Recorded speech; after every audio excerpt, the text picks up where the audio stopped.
Nip Hussle, aka Go Get It, at the speed of a marathon, taking his time, going down the line to find peace of mind. Immortalize this man. The things that he wanted for me, he did for himself. But he had vision for me that I didn't even have for myself. So I want to thank you, mother and father, for bringing Nipsey into this world, for giving us Nipsey. Long story short, we ended up connecting, we ended up making music together, we ended up making a brotherhood, we ended up creating a bond. We created something that was special. Season 2 of Checking In, we got the legendary Dog Father walking in. Come on, dog. What up, baby? Hey. The big homie. Yes, sir. TV superstar.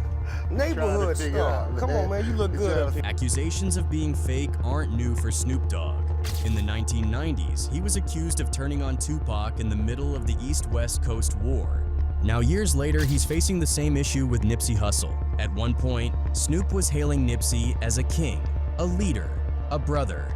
It's a real honor to be able to appear here and to show love on behalf of my friend, my brother, a great man, a great leader, a great father, a great teacher, and a great friend, Nipsey Hussle. Fast forward a few years after Nipsey's death, and the same Snoop is seen side by side with Big U, pushing the same check-in culture Nipsey spent his life rejecting. You just checked in with Snoop Dogg and Big U. Hey, when you hop off the plane, check in. When your feet hit the street, you better check in. Don't believe in them punk ass because they the ones that leave you exposed. They make you check it in. Now, let's break it down. When Nipsey Hussle passed in March 2019, the hip-hop world stood still. Among the many voices who paid tribute, one of the loudest was Snoop Dogg. On stage at Nipsey's funeral, Snoop spoke like an uncle giving a farewell to his nephew. He called Nipsey a leader, a king, a true representation of Los Angeles. His words were emotional, and for many fans, they seemed genuine. But one thing that me and Nip had was a kind spirit. We had that spirit of love, of, like Sam said, just magnate towards Nipsey. It's like when we met each other, it was like a magnet coming together. After the funeral, Nipsey's brother, Black Sam, even handed Snoop a special care package from the Marathon clothing store. These weren't gifts given to everyone. Sam reserved them for people who had truly supported Nipsey while he was alive. Snoop posted about it later, calling Black Sam his nephew, making the bond look authentic at the time. But as the mourning faded, that image of brotherhood began to crack. The shift came when Snoop started publicly aligning with Eugene Big U Henley Jr., a man whose history with Nipsey was riddled with conflict. Videos surfaced of Snoop and Big U laughing together, vibing to Nipsey's music, and sitting side by side on Big U's podcast Checking In. To some fans, it looked like Snoop was embracing Nipsey's enemy rather than honoring his brother's memory. You don't bang, Cash? Don't lie to me, my You look real familiar, Cash. Where your people stay at, my Take your shirt off, cuz. Let me see if you got any. You from out of town, cuz I heard that line before, my Vegas, huh, cuz? Well, do me a favor, call your mama, cuz. To understand why this stung so deeply, you have to look at Nipsey's history with Big U.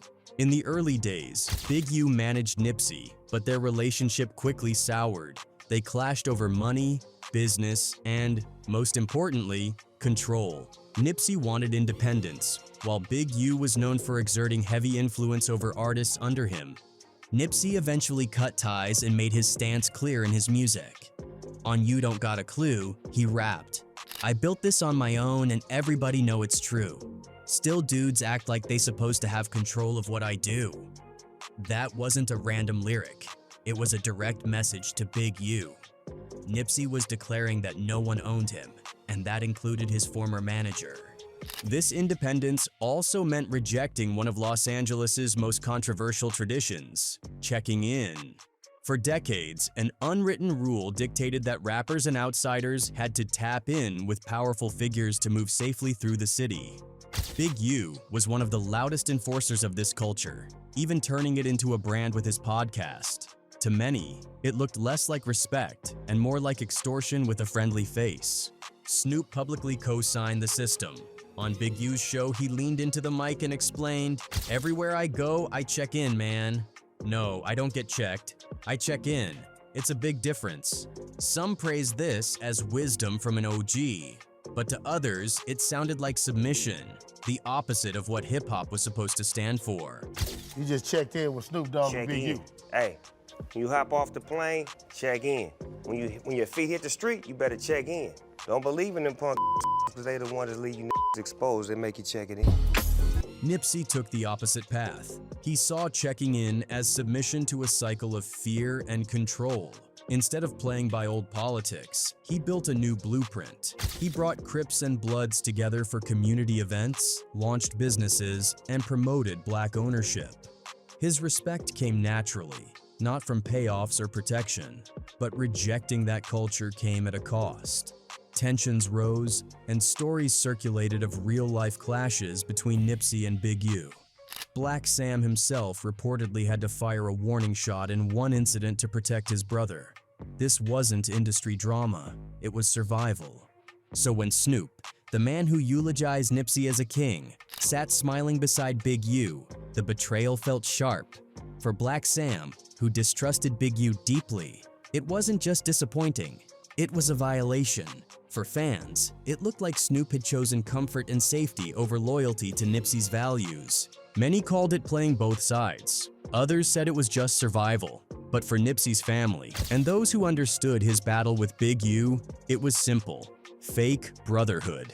The love Snoop displayed at the funeral now looked more like a performance. And in the streets, performance doesn't matter. Loyalty does. Because while Nipsey died standing on his principles, refusing to bend to old systems, Snoop once again proved his own survival strategy. Go where the power is, even if it means rewriting the story of brotherhood. Meanwhile, Snoop's public embrace of Big U's platform painted him as someone who would rather align with the structures of influence than resist them. For many fans, this contrast sealed their perception of Snoop as a man who plays both sides for safety instead of choosing loyalty. This divide doesn't just tell us about Nipsey and Snoop, it tells us about Los Angeles itself. A city caught between tradition and transformation, between politics of fear and visions of unity. And for Snoop, the choice was clear. He leaned on survival, even if it meant switching sides. But the truth is, this wasn't the only time Snoop chose safety over loyalty. Long before Nipsey, long before Big U's checkin' in era, Snoop had already shown this same pattern. You could see it in the 90s, right in the middle of the most explosive feud hip-hop had ever witnessed, the East Coast versus West Coast war. By the mid-90s, Snoop Dogg was at the center of one of the biggest conflicts in hip-hop history, the East Coast versus West Coast war. As one of Death Row's biggest stars, Snoop was seen as a loyal soldier, standing beside Suge Knight and Tupac Shakur. Together, they fired shots, literally and musically, at Bad Boy Records, at Biggie, and at Puffy. Snoop was right there in the booth, recording diss tracks with Pac. To the world, it looked like he was fully committed to Death Row and the West Coast cause. But then, things started to change. In 1996, just as the beef was reaching its peak, Snoop was in New York for the MTV Video Music Awards. While the city was buzzing with tension, Snoop went on a local radio station and said something no one expected. He told the world, "I got nothing but love for Biggie." I said I got love for him, and he got love for me. Those words hit like a bomb. For Tupac, it was nothing short of betrayal. But yeah, Tupac and Snoop was mad about, what Snoop said on the radio.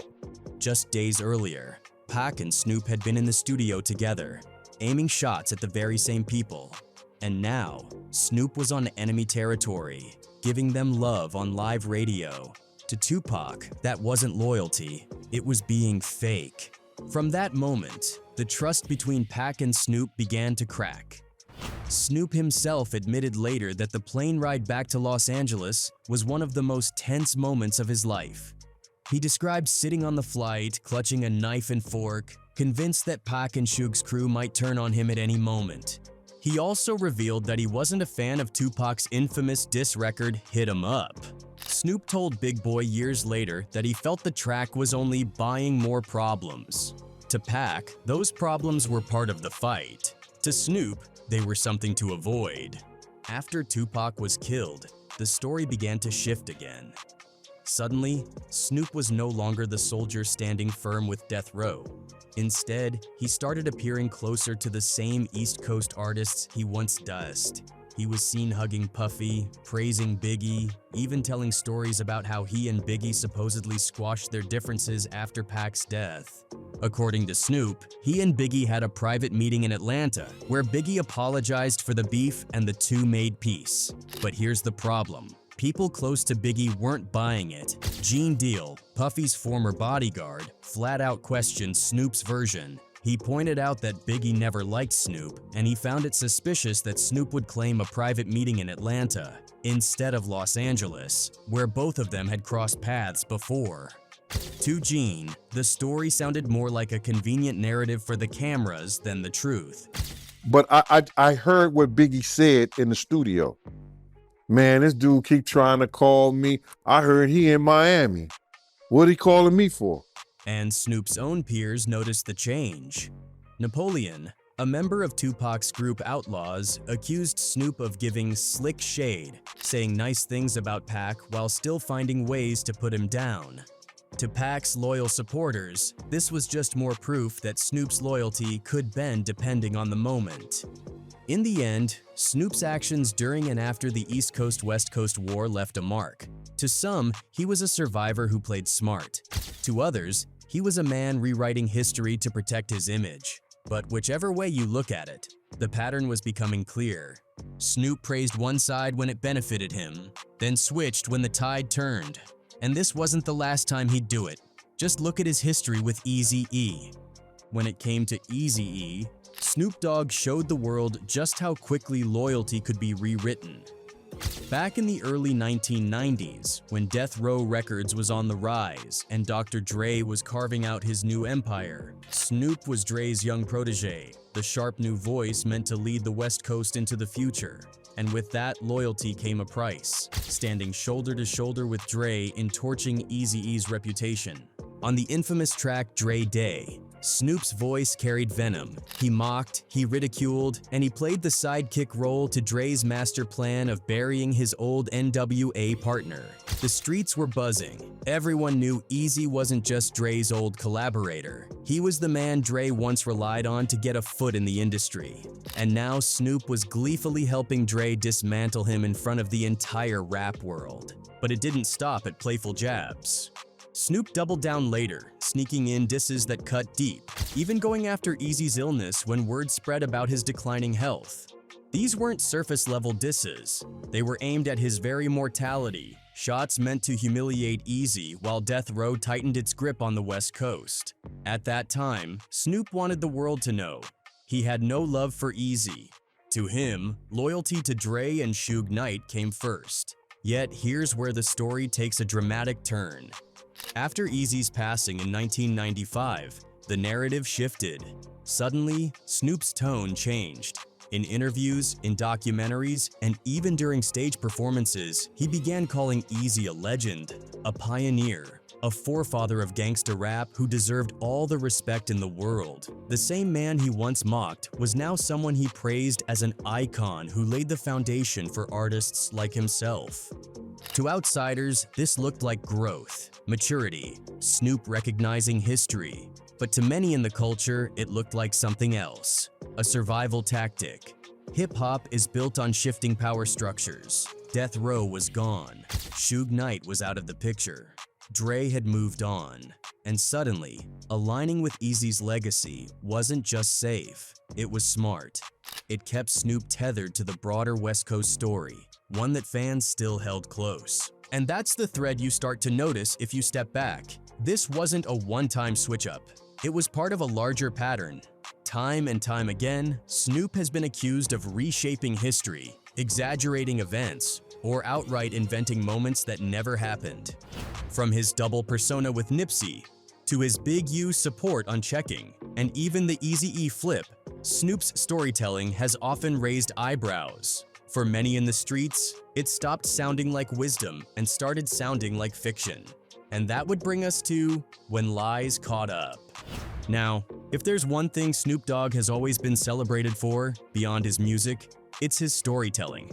His smooth delivery, his charisma, and his ability to paint vivid pictures made him one of hip-hop's most captivating voices. When Snoop told a story, you wanted to believe it. But as the years went on, cracks began to show. Some of his tales didn't line up with the facts, and in the streets, that kind of reputation can stick. Take his version of the legendary run-in between Tupac and Nas at the 1996 MTV Video Music Awards. According to Snoop, Pac rolled up on Nas with reckless disrespect, while Nas had 100 goons ready to go to war. Snoop claimed the moment was tense, and he painted himself as part of that confrontation. The problem? Everyone who was really there told a different story. Members of Pac's own circle, including Napoleon of the Outlaws, recalled the meeting as calm and respectful. Two kings clearing the air. Even Nas himself has described the exchange as peaceful. In their versions, Snoop wasn't the hero of the night. He wasn't even central to the scene. I mean, Pac was trying to disrespect Nas. It definitely wasn't the way Snoop said it. Once again, I don't know why he keep putting his spin on it. You know what I mean? You know, I wish somebody can ask him that, like, bruh. That wasn't the only time Snoop's memory seemed flexible. He told the world that Tupac was the first person who ever handed him a blunt, as if Pac had introduced him to the very culture he became synonymous with. But the timeline didn't add up. By the time Snoop met Pac in the early 90s, he was already a heavy smoker, so much so that Cameron Diaz once claimed she bought weed from him back in high school. To many, it sounded less like history and more like a myth crafted to strengthen Snoop's connection to Tupac's legacy. Then came his stories about Suge Knight. In some interviews, Snoop recalled a private sit-down with Suge in Las Vegas, where he offered forgiveness and made peace. In others, he portrayed Suge as a lingering threat, a shadow from the past he had to rise above. The inconsistencies piled up, and Suge himself even dismissed Snoop's version of events, adding more fuel to the fire that the true story was less reality and more performance. What these contradictions revealed was a pattern. Snoop wasn't just exaggerating like most rappers do. He was rewriting history to suit the moment. One day, he was the peacemaker. The next, the survivor. Another day, the fearless soldier. Each story seemed to bend with the winds of perception. And yet, the legend of Snoop only grew. Because in hip-hop, sometimes the myth lasts longer than the truth, and Snoop knew how to build a myth better than almost anyone. By the time whispers of Snoop's contradictions had circled through the streets, his reputation yet again became more fragile. The stories he told about Tupac, Nas, and Suge Knight painted him as a central figure in moments that others remembered very differently. And while hip-hop has always thrived on myth-making, there comes a point where exaggeration turns into exposure. And for Snoop, that exposure wasn't just about words. It bled into real situations that tested his credibility. Now, on the surface, Snoop Dogg painted himself as the peacemaker of Training Day. He claimed that while filming in a blood neighborhood, he walked into enemy territory wearing blue, approached an OG in a wheelchair, and bought $300 worth of weed to keep the peace. According to Snoop, this act of diplomacy stopped potential violence and allowed filming to continue.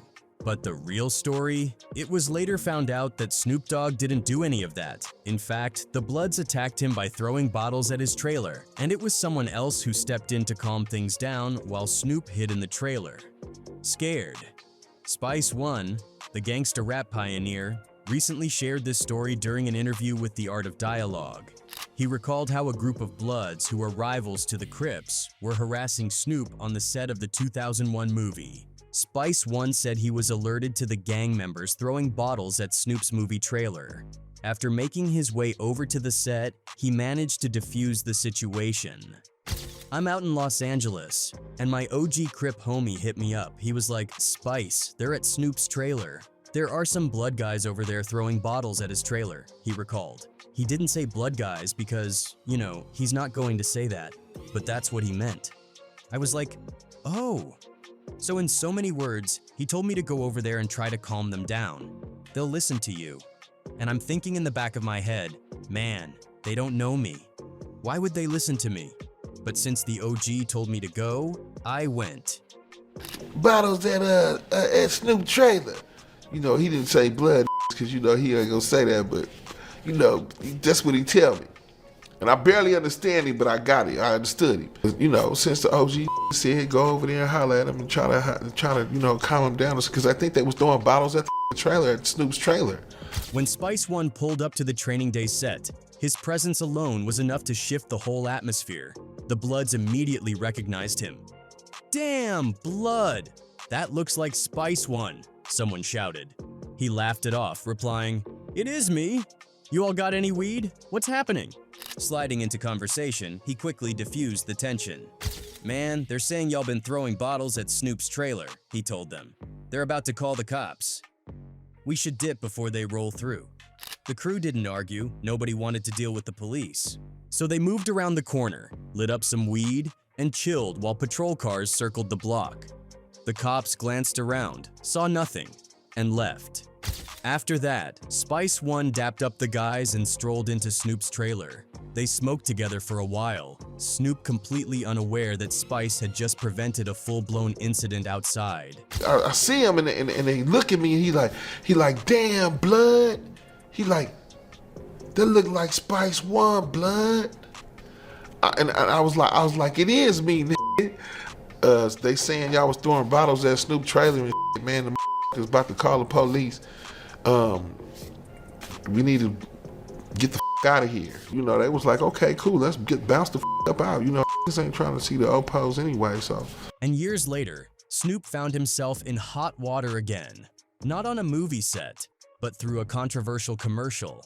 He used the imagery of the Crips and Bloods to promote a beer brand. While his camp said it was meant to highlight peace and stop black-on-black violence, many saw it differently. To them, Snoop was trivializing generations of gang rivalry and trauma for profit. What was supposed to be a message of unity came across as tone-deaf marketing. The backlash didn't just stay online, it spilled into the streets. At his Funko Pop store in Inglewood, Thaw Dog House, Bloods made their disapproval clear. The store's mural featured Snoop dressed in solid blue, a bold nod to his Crip affiliation. Vandals struck back, spray painting over the blue with red, tagging CK, Crip Killer, and other insults across the walls. This wasn't just property damage, it was a symbolic act. The same streets Snoop once represented were now showing open disrespect, proof that his moves for commercial gain had cost him respect in the very culture that built him. And that was the irony. Snoop Dogg, the man who rose, whose smooth voice and sharp storytelling made the world believe every word, had built his legend on loyalty to the streets. But when the stories didn't add up, when the exaggerations were exposed, and when the same streets painted over his blue with red, it was clear. The myth had finally caught up to the man.